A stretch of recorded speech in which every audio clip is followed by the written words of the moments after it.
Connecting Central Texas. This is 25 News.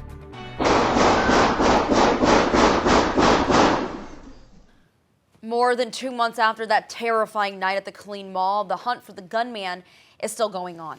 Tonight, Adam Schindler takes a deeper look at the case as part of an ongoing 25 News exclusive with Killeen's police chief. December 2021. Holiday shopping is Connecting Central Texas. This is 25 News.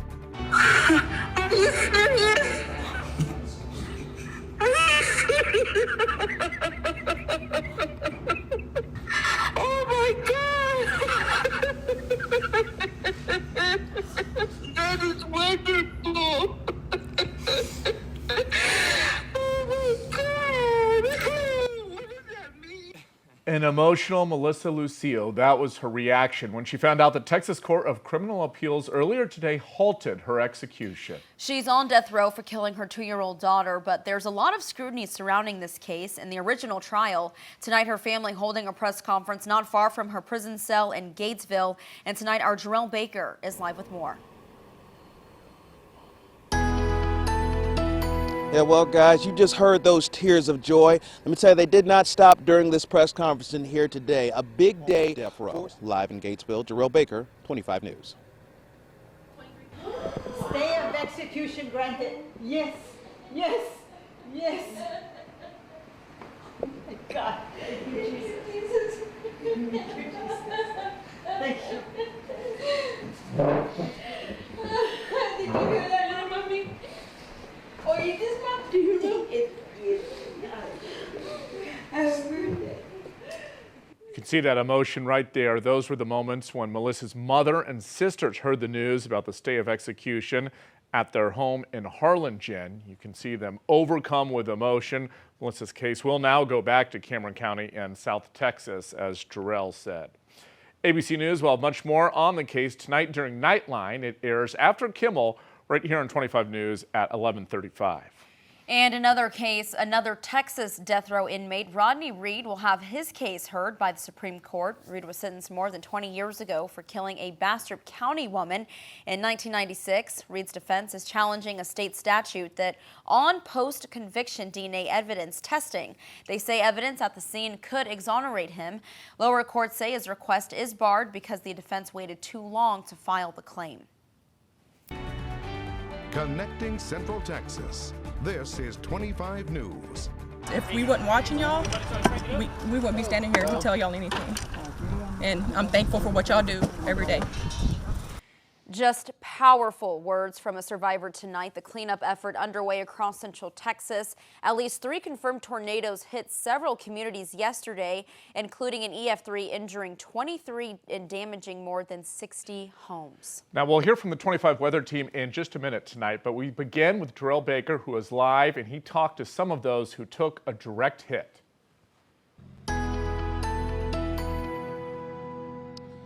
Guys, we know that the storm was bad, but the aftermath of the storm was even worse for a lot of these families that lost everything. You can see.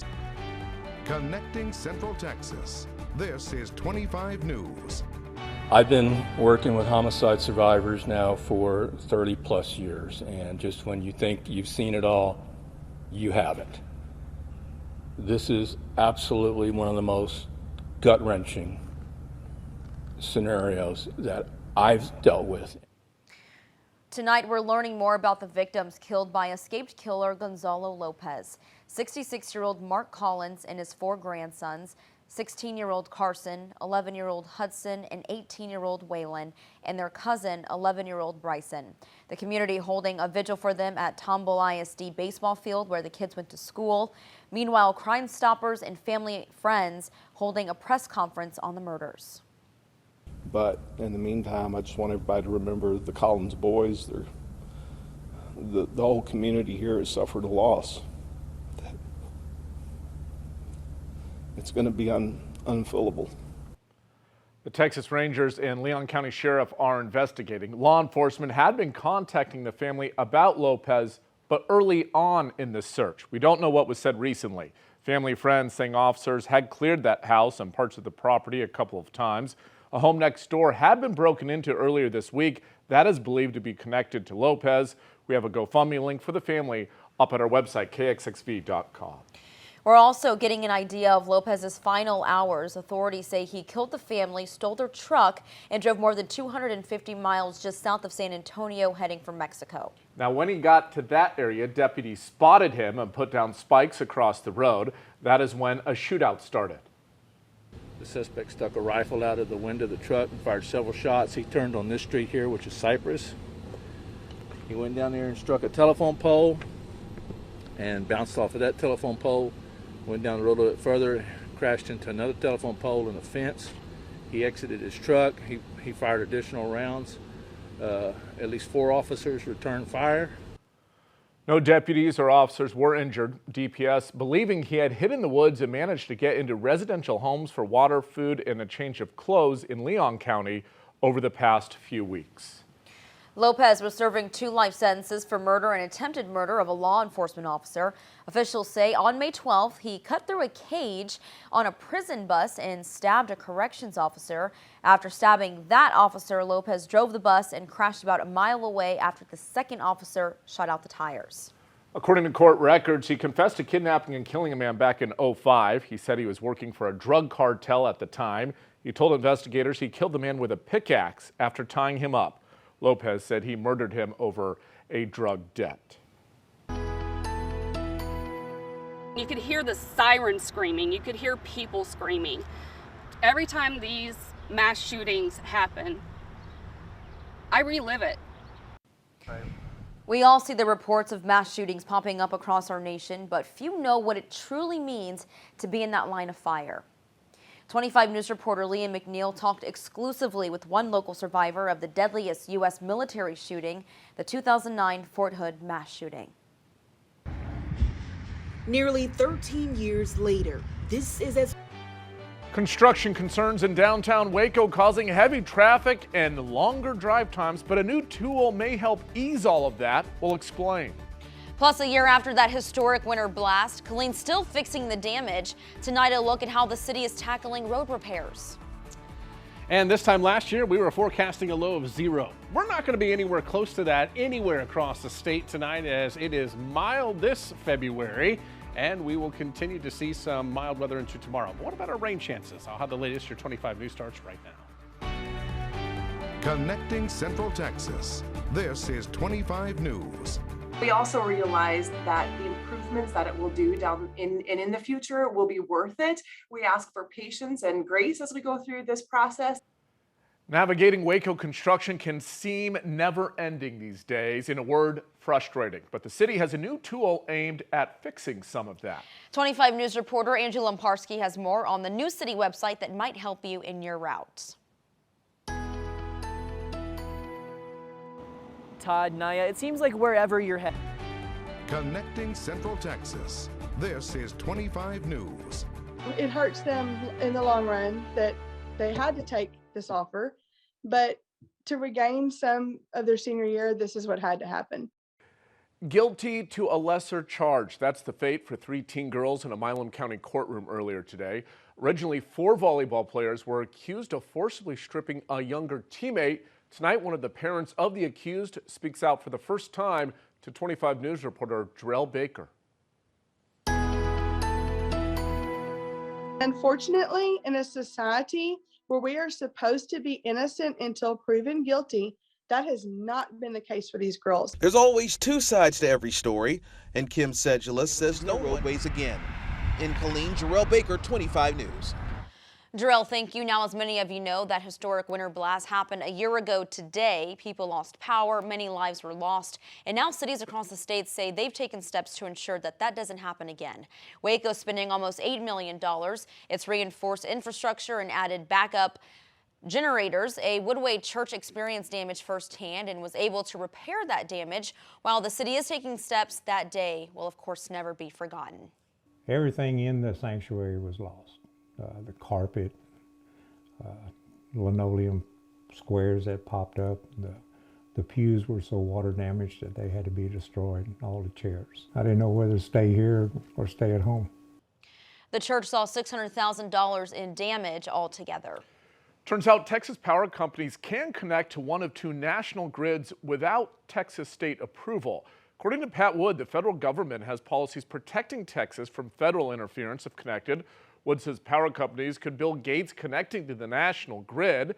Companies could then buy or sell power with the rest of the country. If Texas was connected to it during the winter storm last year, he says it could have saved the state billions and helped save some lives. All right, let's get a first check of weather. The Chief Meteorologist Matt Hines is here, and Matt, we keep talking about what a difference this February compared to last year. Yeah, this time last year we were forecasting a low of 0 around here. We're not going to be anywhere close to that. Connecting Central Texas. This is 25 News. We begin on this Wednesday with developing news. The Russian invasion of Ukraine officially underway at this hour. Russian President Putin saying his nation is undertaking a special military operation. Putin telling Ukrainian soldiers to lay down their arms and warning the world not to interfere. Sounds of bombs could be heard in the Ukrainian capital of Kyiv. We will have the latest later in the newscast, including a strong connection to Central Texas and Baylor. Now to the other big story. Temperatures are tumbling tonight and freezing rain is already underway. That will make the roads icy and treacherous come morning. Now let's turn right to 25 Chief Meteorologist Matt Hines, who is keeping a close eye on those temperatures. Yeah, and the thinking hasn't changed that much here. Massive news out of Ukraine tonight. Russia has started invasion. Take a listen to this. Whoa.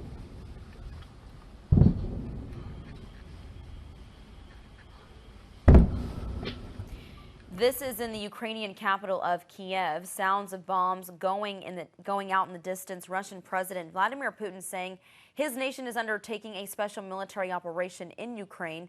Putin also telling Ukrainian soldiers to lay down their arms and warned the world tonight not to interfere, and an airspace restriction in northeast of Ukraine. President Biden monitoring all of this from the White House, saying in a statement, quote, the United States and its allies and partners will respond in a united and decisive way. The world will hold Russia accountable. The president is expected to address the country tomorrow. Tensions are high around the globe, obviously, and it feels very personal for one man with strong ties to Central Texas and also very strong ties to Ukraine. For him, it doesn't get much worse. So in Ukrainian, you would have to pronounce it with the ha, so it's Serhiy. For a man who grew up in Ukraine. Market, Andrew Lamparski, 25 News. All right, Andrew. Now, there are, of course, places to turn if you need help. Local food pantries like Caritas are already preparing for those price increases and expect more clients in the next few weeks. We will always need more assistance, but we are prepared to handle that influx if it does happen. We will continue to provide that quality support to our community by giving them what we have. Here's the deal. To learn more about financial or food support, simply visit our website, KXXV.com. And other than high prices, you might start to see less cereal in boxes and slimmed down products. That's called shrinkflation. Retail industry experts say we could see more consumer products start to shrink in size or quantity because of rising costs. Record levels of inflation are costing companies more to produce everyday items like toilet paper, paper towels. To cover those costs, companies can raise prices or charge customers the same price while offering less. Gas prices are reaching record highs amid the Russian-Ukrainian war. The national average now at $4.20 per gallon.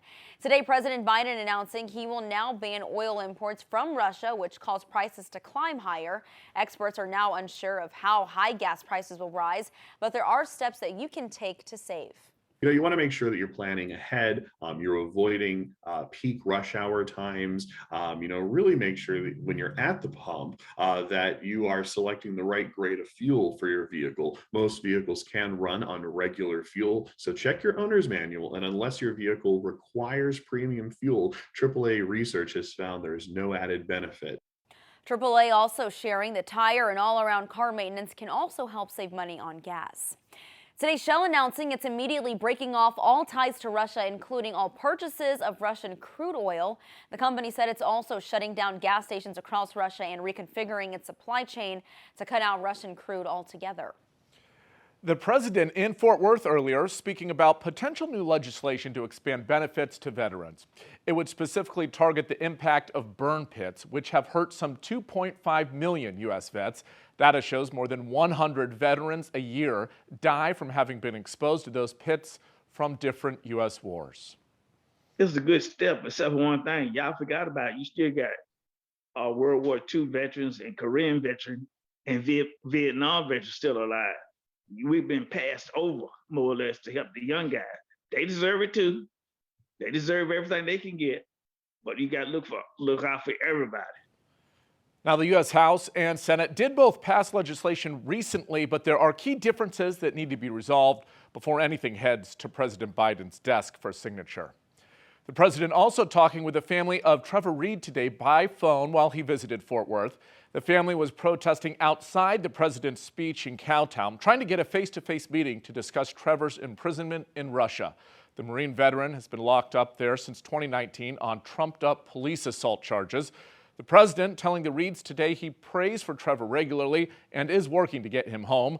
They hope to have a White House meeting in the coming weeks. The family finally did talk with Trevor over the weekend as well. For the first time in months, they say he is very sick and prison guards are refusing him medical treatment. Gun safety and carrying in public always top of mind in the state of Texas, and even more so in Killeen after Tuesday night's mall shooting. 25 News reporter Drill Baker spoke with a witness to the shooting who's considering getting protection. Guys, Marguerite, make sure that you have one saved and concealed. Live in Killeen, Jarrell Baker, 25 News. All right, Jarrell, thank you. Meanwhile, police are still on the search for the suspect in Tuesday night's shooting at the Killeen Mall. They say he's a white male, 6 foot tall with a medium build. If you have any information, contact police. Do guns actually make us safer? According to the National Crime Victimization Survey, about 100,000 people use guns to protect themselves or property each year. A Harvard study says research hasn't uncovered a direct cause and effect relationship between the prevalence of guns and the crime rate. The study also said the presence of more guns does make crimes more violent. Temple police say they'll start increasing holiday patrols. The department will have uniformed officers and bike patrols around high shopping areas. The areas include the Temple Mall, the Hobby Lobby area on Southwest HK Dodge and Loop, the Target near General Drive, and the Walmarts on Adams Avenue and 31st Street. And remember to lock your vehicle, be aware of your surroundings, never leave items in plain sight, and if you see something, say something. Governor Greg Abbott signed the new so-called constitutional carry bill into law over the summer. Several law enforcement agencies were actually against that measure because it removes the requirement to get a permit and training in order to carry a handgun in public. Supporters of the bill say those restrictions go against the Second Amendment. School districts around the country are reporting false threats after the Michigan school shooting from last week. Waco High releasing a statement saying students reported a social media post that claims someone was planning to shoot up the school this week. Some parents are upset about how the district is handling the situation. The kids are scared, the parents are scared, and nobody's getting any answers. I know that as a school, there's only so much that they can do and be able to control as far as, the actions of the students. Maybe better security.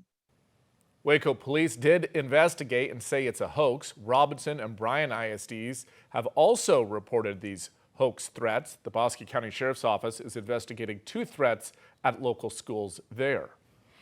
A Killeen man is behind bars tonight after a domestic violence call led to a Killeen PD SWAT response at a hotel.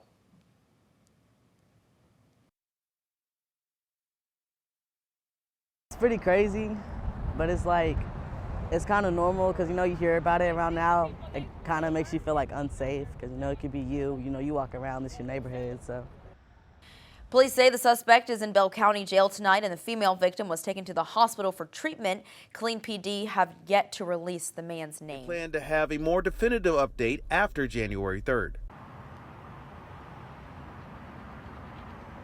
Staff say that if they do choose to go back to remote learning, then those students will be back in person in the classroom in February. Live in Waco, Jarrell Baker, 25 News. All right, Terrell, the Omicron variant is more widespread here than Delta and Alpha variants. That is according to local health experts. One ER doc telling 25 News he was shocked at how fast that actually happened. We had a huge Delta surge during the summer, like most of the United States and Texas, and then that surge kind of subsided heading into the fall. Even though it subsided, because of so much delayed care throughout 2020 and 2021 for things like heart failure, kidney failure, things like that, our hospitals never really emptied out. Doctors say the best way to protect yourself remains the same. Get fully vaccinated and a booster. Also, continue to wear a mask and use caution in larger public gatherings. The country hitting a record 7-day average of new cases on Tuesday, nearly 255,000. Johns Hopkins says it is the highest total ever. Despite that surge, hospitalizations and deaths so far are not keeping pace. That's a little bit of good news. Experts say there could be a lag, though. Johns Hopkins says the 7-day average of new deaths is currently 1,400, and more than 76,000 people are hospitalized right now with COVID. The CDC shortening the quarantine time in half from 10 to 5 days for asymptomatic patients. It means workers and medical professionals could get back on the job sooner. Local economist Ray Perryman says the new guidelines could help the Texas workforce. It makes sense to shorten that time period under those circumstances. And that will obviously mean fewer days off for people who do come in contact with or have the virus. And that will help the workforce work through this situation. It was already critical before the Omicron situation. The new CDC guidelines also state that if you're fully vaccinated with a booster and have no symptoms, you don't need to quarantine if you've been exposed to someone who has COVID. The Omicron variant may actually not be as prevalent as we first thought. The CDC now says it's responsible for about 58.6% of new cases in the country. That was as of last week. That's down from an original estimate of about 73%.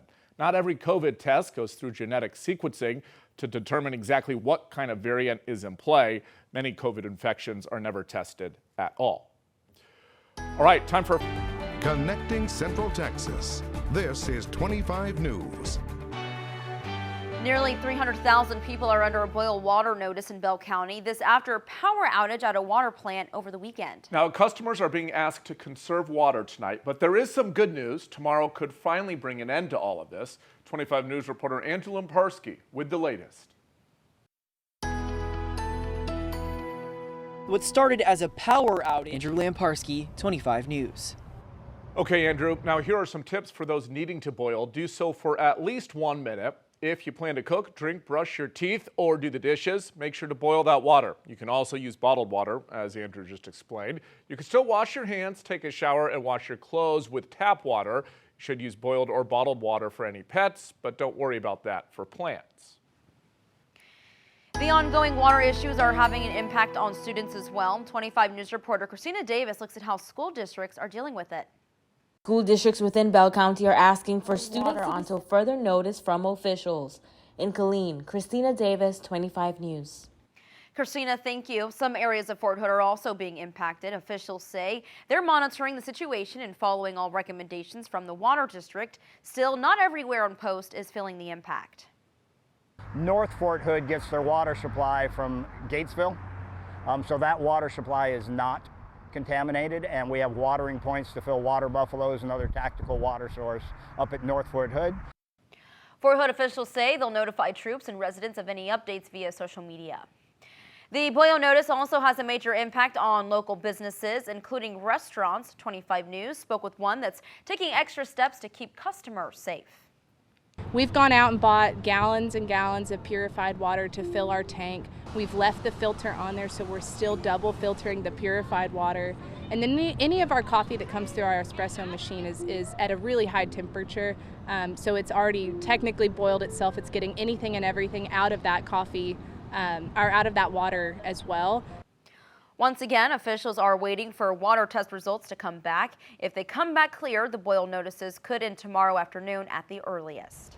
As Election Day gets closer, we are learning more about those political dollars, donations. Las Vegas Sands Hotels have donated over $2 million to its local PAC. That's according to the Texas Tribune. The group is looking to bring casinos to Texas during the next legislative session. The PAC has donated to 30 Republican and Democrats in state races. It also gave $75,000 to Governor Greg Abbott. Some Texas National Guard troops expressing frustration with Operation Lone Star, according to an anonymous morale survey.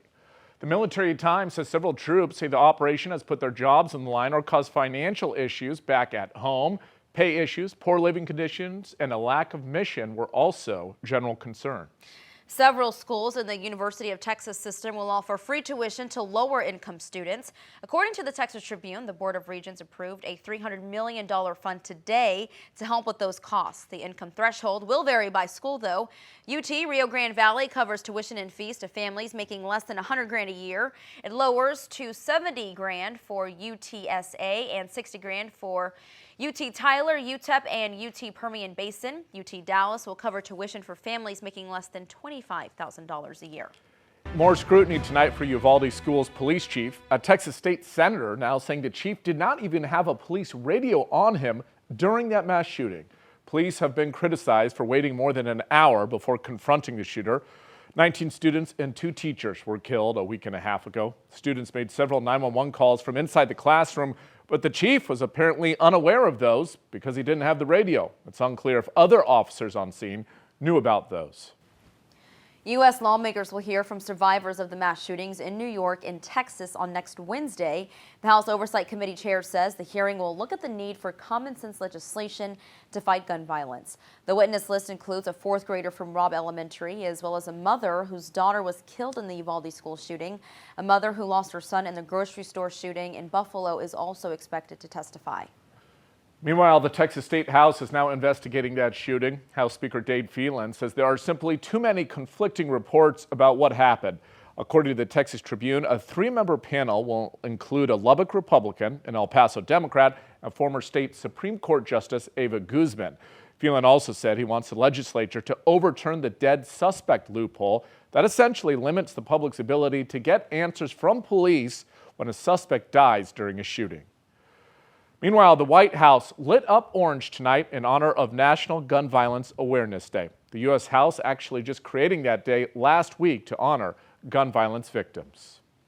Texas grid operator ERCOT says it hit near record demand today on the state's power grid. Get this, back in August 2019, Texas had a summer record of 74.8 gigawatts being used. ERCOT says the power demand today was just under 71.9. This comes as ERCOT asked electrical providers that were planning on doing outages over the weekend to not do those because of the high summer-like temperatures we're seeing. And this could be a continuing trend all summer long. ERCOT and other electric grid operators say power generation is struggling to keep up with demand. It's just not happening here in Texas. That could lead to rolling blackouts during peak times this summer.